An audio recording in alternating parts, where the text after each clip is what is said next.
everybody, it's Sophie and Marco Dish Out on the Movies, the only movie review channel on YouTube that reviews movies in terms of food.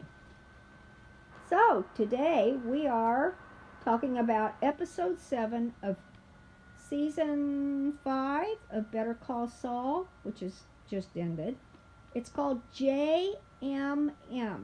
Weird name, huh? Wonder what that means. We'll see later. Well, this episode's characterized by a lot of big events and good quotes, at least in my opinion.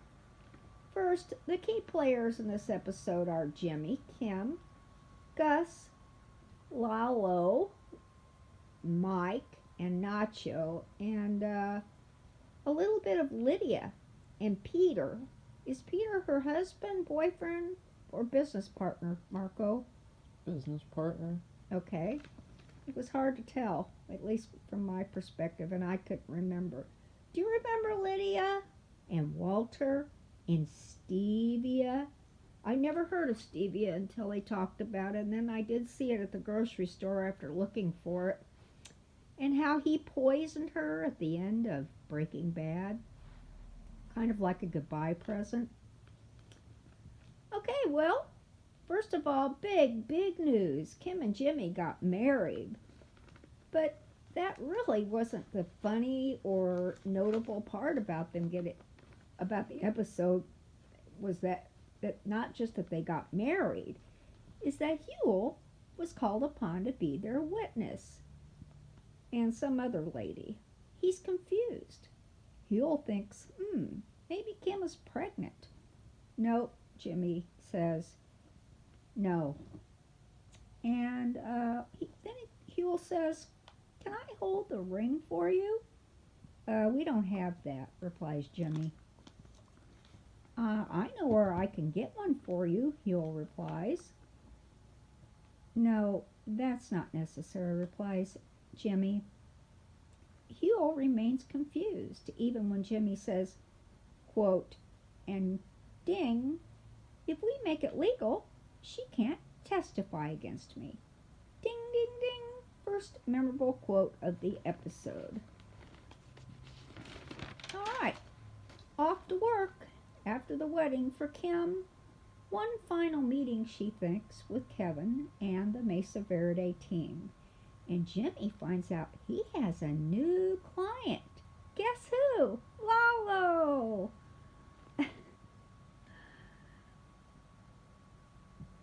As an orange jumpsuited Lalo looks across the desk, while Jimmy checks his file, he sees that Lalo is being charged with a big-time murder.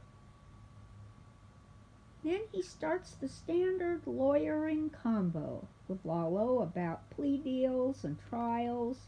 Lalo replies, no trial, no deal. Jimmy is dumbfounded because in real time, a murder charge like this is not conducive to bail.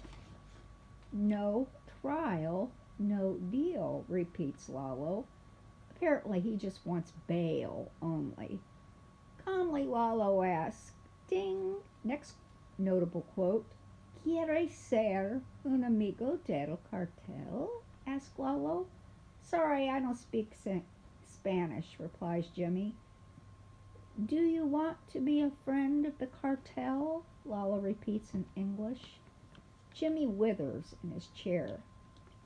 What is JMM? Asks Lalo after seeing these 3 big letters on Jimmy's belongings. You know what it actually means, Sophie. That's his name, right? That's Jimmy. His name. Jimmy Morgan McGill. McGill. Yeah, that's what I thought. So basically, I just didn't know the other M. He makes up an excuse so that Lalo doesn't know his real name. Yeah. And well, I was just thinking he just didn't want to think about it, that being his real name. So he replies, oh, that's my new motto. He answers, it means justice matters most. How about a new motto? Asks Lalo with, just make money, he tells Jimmy. With that, Jimmy officially begins his journey luring for big-time drug dealers. During the episode, Nacho and Mike pop up for a secret confab. Quote number 3, "I want out," he states to Mike. Then he proceeds to tell Mike that Lalo called him from jail and asked him to burn down Gus's chicken place. Marco? This episode's not good.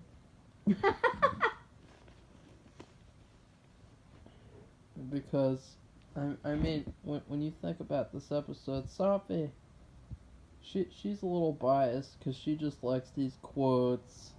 And really, they're not really that good quotes. I mean, anyone could write that. "I want out." Who cares? Well, That's not something unique. I mean, you didn't even mention the best quotes from the end of the episode.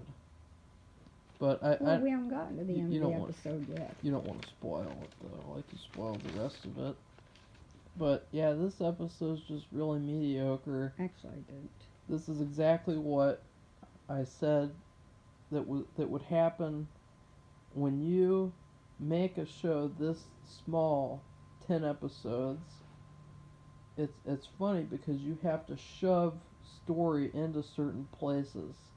And so this episode is an instance where they did not really have any story that they really needed to tell in this episode, like story that they couldn't have made really, really small in another episode. So it's like this whole episode just feels empty.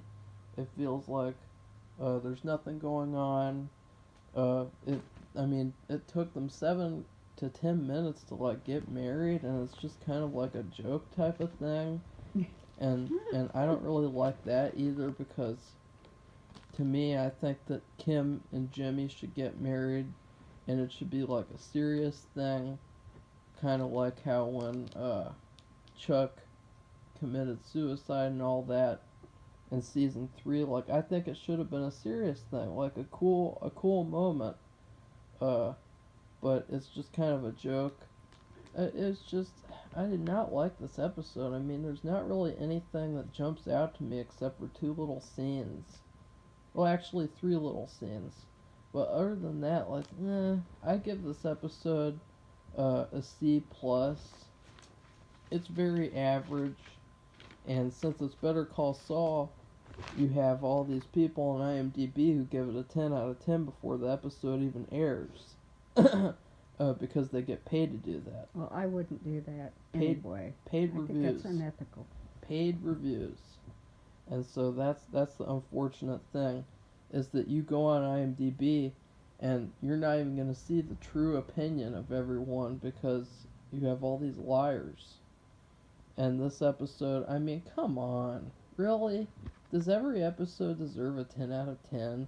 Does every episode deserve to be over 9 out of 10? I mean, obviously, too, when you have a TV show, it's called long-form entertainment. That means you're telling a story over a long period of time, and you're going to make mistakes once in a while. And the problem that I have with these people who make Better Call Saul is that they think that because they make 10 episodes instead of 24, that they're immune to making mistakes, and that they're not going to have a bad episode or a bad season, because how could that happen when it's so perfectly compacted and when it's so perfect, like you could wrap it up in a bow. That's what they said for Breaking Bad. They're like, we're gonna wrap this show up in a bow, and everything's perfect, and blah blah blah. And it's like, no, that's not how it works. It's television because it's called long form entertainment. And I'll just give you an example. The Andy Griffith Show has 8 seasons with like 30 episodes each, or like 20 something, and that show is like in my top 5 shows of all time. And that show has tons of great episodes, but it has bad episodes too. Like, there's one episode that's very negative, and Sophie hates it too. You know, the episode where Aunt B gets upset that Opie is around Andy too much, and so she forces Opie to not spend time with his father after school. I mean, how disgusting and gross is that? Oh, he shouldn't be hanging around a jail. He should be at home, planting spinach and just being there around Aunt B and just ugh. Ugh. But you're gonna have episodes like that. You can't just say, "Oh, I'm gonna because then they had a season 4 and it had less episodes and it had bad episodes in it. But I mean, with this Better Call Saul, it's like they really think that they're never gonna make mistakes, and this episode was a mistake. It wasn't good. It was bad. And I think another reason is that we're suffering from I don't know what's going on syndrome. And what that means is that like I don't really know what's going on this season. I don't know like is the story going to be about Nacho? Is it going to be about Lalo? I don't understand like what is the big story this season. It just seems like this episode's just full of different random little things and it's just not really focused and it's not good. So what do you think, Sophie? What are your Well, I give it an A plus. I gave it an A. I like the scene where they say, "I want out." Well, the thing is, part of my background is I used to write for the newspaper, and one thing about writing for the newspaper is getting really good quotes, and that's why I emphasize that because it really does make an article better if you have good quotes from people, even if not a lot. You don't want the whole article to be quotes because that wouldn't be good at all. But you want a really few good ones that help really make the story stand out. And so that's why I have an affinity towards that. And the reason why that one, which isn't really meaningful at all in terms of the words themselves, it's the, what would you call it, him saying it out loud to somebody of importance and what is going to happen or what it's going to lead to. I don't think it's going to be good.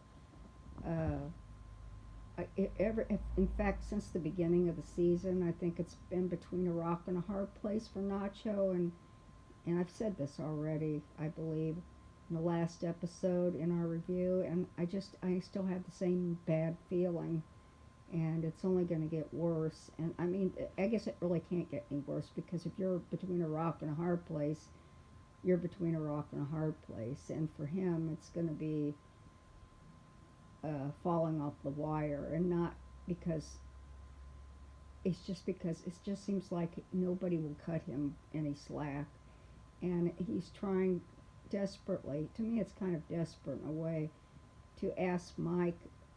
He tells Mike, and we've said this before because this happened last time.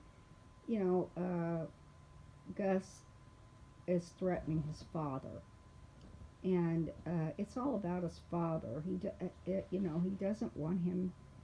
He's not involved at all, but they've been trying to make him involved by saying if he doesn't do what they say, they're going to do something bad to him. And so it just doesn't seem like, I mean, it doesn't matter if it's Lalo, if it's Gus, it's like he's a slave to what's going on. It's just awful. It's a very negative, sad feeling. He's been like this ever since season 2, though. Yeah, it's just gotten worse. It's just like you feel when he pops up in the picture, nothing has to be said or nothing done. You just have a negative feeling, bad feeling. It's just a continuance of the same thing. Yeah. The season 2, he had this all started because in season 2, Hector was threatening his father, and so he wanted to take out Hector. And so, really, I mean, it's not really something that's new. No, but it's kind of like it's like these scenes they show in these movies where they're going to hang somebody, or they leave them and the chair beneath them is wobbly, and they've got the rope around their neck, and then anything they can, if they move, they'll move the chair and they'll hang. That's what it's like to me for him. Anyway, we're digressing. I'm digressing, but so that's why I like quotes. And one other big event happened. We've been wondering, and I don't. I guess Marco doesn't want me to. I didn't write down any quotes from it. Oh yeah, you gave this episode an A, so now we're into spoilers, I guess. Okay, well, Howard asked Jimmy a few episodes ago to come to work for him. And I thought, I'm sure Marco did too, that was weird. Why? I didn't get an answer to that, really. I thought that Kim asked him to ask him that because I don't think so. Well, I'm not going to spoil, but in season 2, Kim is the one who pressured Jimmy into taking that job at Davis and Maine, and so it's not unreasonable to think that she would try to get Howard to get him a job, whatever.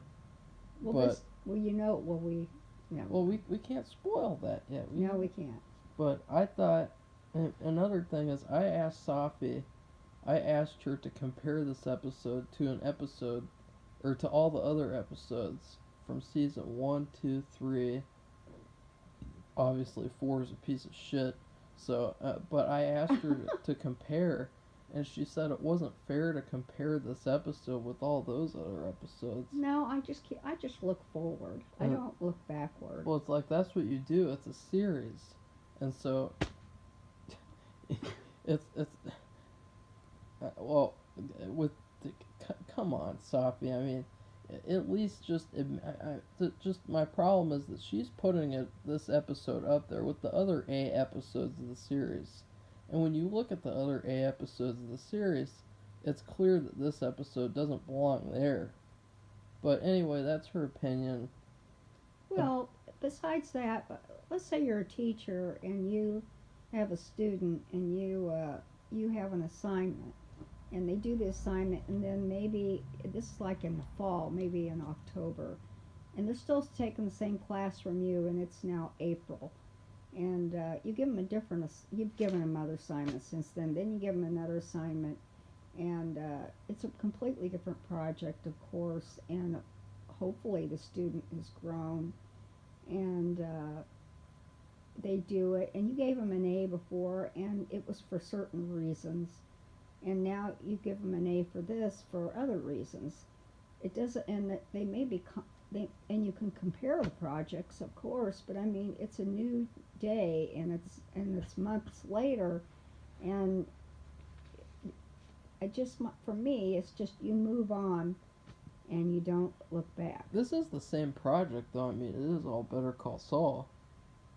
Because I mean. I don't know. I guess they do. I mean, now. I mean, have they made the next season yet? I don't think so. I think they're writing it. So you've got to think, and you actually bring this up in your review. In fact, you don't know what's their point. What's the point? I mean, the next thing will be getting into Breaking Bad. That's because it's a prequel, because we're seeing how Jimmy becomes Saul, which I don't think, after watching this series, I don't think I would want to. I don't like that name anyway. That Saul name. He's not going to become Saul until like the end of the series. Yeah. So, but I mean, since we're focusing on all these other people. He's right in the fact, what are they? What is the deal? What's the plan? I mean, I guess if we don't see Kim, we don't see Nacho, we don't see Lalo, what does that mean? Are they going to be dead? Are they going to leave town? I mean, it seems like the series, when you watch it, it's a small town. Albuquerque is not a small town. I've been there. It's not a real big city, but it's not a small town, I'll tell you that. And it seems like nobody can hide. You can't hide anywhere in Albuquerque. They will see you. So I don't see, since Breaking Bad takes place in Albuquerque, right? I don't see how Nacho and Kim and Lalo could be there. I don't think Lalo would want to be there anyway. But I don't see how they could be there without anybody knowing about it. So something must happen to them, and we don't know. It's like, I don't what's really the point? care. And yeah, I don't well, really care, though. what's the point of the whole series? I don't really care. I cared in season 1 when it was about Jimmy, and when Oh, it no, was that's about him and his brother, and him becoming a good lawyer, and then I cared in season 2 when he took that job at that crappy old people firm, and it wasn't his thing, and then I cared in season 3 when he sort of had to maneuver his way out of like a big problem that could have ended his chance at being a lawyer, but then that's it. I haven't cared since season 3. I mean, I care about. I wish that the show was good because it used to be really good, but I know that ever since season 4, it's like a new show because of Breaking Bad. That's Breaking Bad is the problem. They've gotten to the point where they care so much about ending the show for stupid reasons and adding little check marks to, oh look, we did this that now connects to Breaking Bad. We did this that connects and this that connects. And it's like, I don't care. I don't care about Breaking Bad. I care about Better Call Saul. A lot of the people who like Breaking Bad don't even like Better Call Saul because it's not. It's a different show. And so to me, it's been a complete mistake that they've been trying to become Breaking Bad again, because they're just like Breaking Bad light. And at the end of this episode, there was a perfectly good scene from Better Call Saul, like a Better Call Saul type of scene, where Jimmy confronts Howard and basically reveals that he thinks Howard's responsible for his father's death, which His is brother's death. I mean his brother's death, but it's just bullshit because if you think about it, remember what happened. Jimmy was the one who went to that insurance company and revealed that Chuck had a mental breakdown, which caused the premiums to go up, which made it so that Howard wanted Chuck gone because they didn't want to pay the premiums and all that stuff. And so really, I mean, it's just kind of weird now that I think about it, because Howard wasn't really responsible. It was Jimmy who was responsible. Well, yeah. Um, what he's talking about is at the end of this episode, Howard goes up to him and says, "Well, are you interested in job or not?" And then finally Jimmy reveals, like he said, that he thinks Howard's responsible for his brother's death. I mean, all along, he's been doing these things. He threw bowling balls onto his car and really tore it up, broke windows, and then he did this thing with hookers in the last episode where he paid a couple of hookers he knows to visit him in the restaurant and demand where their money is, and which was all bogus. He didn't owe them any money. He didn't even know who they were, but he just paid them to do that, to embarrass him. And so he suspected that Howard suspected that it was Jimmy. And he said that, and he says, I think you got a problem, you did this, and anyway, he started yelling. It's a great scene. Jimmy started yelling at him really loudly, and they were in the outside of the court chambers in the hallway, and there were tons of people out there milling about, waiting to go in hearing or waiting for somebody or whatever, working. And so all these people heard. I mean, it was really loud, and it's just too bad it was a part of a stupid plot, because to be honest, that Howard plot was weak. Yeah, Howard, we talked about this away from the channel, that Howard really hasn't done much this season except, actually probably you'd call it filler, provided filler. He was good in season 1, he was good in season 2 and kind of season 3, but ever since then he's just not really had much story, and they've kind of just put them to the side. But anyways, you have anything else to say, Sophie, about this No. episode that you love and you think it's the greatest show of all No, I time? don't. No, I didn't say that. I Gave it said an I A. like the quotes and I like the fact that there was content. You gave it an A. It wasn't boring, and it's just the fact I think, and I can see it too, that you're thinking this show. What was the purpose of the show to begin with? I thought it was going to be a show more about Jimmy, but it seems like Jimmy has become a subplot, and everything else has overshadowed it. Uh-huh. So so you've got to wonder now. They're done with the season, and as to Marco's point about making this review too long, but the writers think that with fewer episodes they can make fewer mistakes, and actually the problem with that is he's right. That's not necessarily true, but another thing is you make this view of an episode number, which was 10, then if you do make mistakes, they're more glaring because they're not as Yeah. many episodes. And if you have, well, probably don't want to have as many as like they had in Andy Griffith. That was a million years ago. It was like they had an episode a week from September until May, which was actually nice. And but anyway, they wouldn't want to have that many. But let's say they have as many as NCIS, for example, which I'm not even sure I how would many. say a good 22. I would say a good number for Better Call 18, Saul would 22. be, in my opinion, would be like 16 episodes. Okay, well, it wouldn't be 10, Yeah. okay? And the fact is, when you do make a mistakes, and you can't, even these shows that have been on for a long time, like let's say NCIS or The Simpsons, or I don't know what else is a long South running Park. show. They make mistakes. I used to watch NCIS all the time, and I started to tell, when they could be really good, but then there would be some real bad ones. I'm like, oh God, why did I even waste my time? But you can't help yourself. I mean, it's just going to happen. You're only human. But the thing is, with only 10 episodes, and they make a mistake, and they made a lot.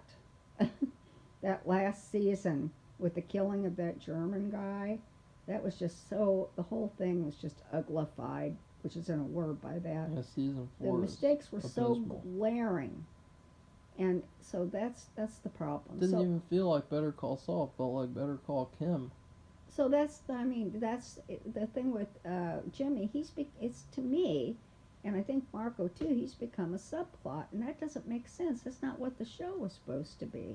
Mm-hmm. And now you got to wonder, how are they going to finish off this show? When they end up ending the show, Make how's it all gonna about be? Make it all about Kim. Make it all about Nacho, and that's what it's gonna be. And then it'll be like, oh, there's Jimmy. Good old Jimmy. There's Saul. Oh, look, he became Saul. Isn't that amazing and really good writing that he became Saul? Wow, I never thought that would happen. Wait, here's Kim. Get back to Kim right now. We gotta spend 50 minutes seeing how Kim is gonna do this and that.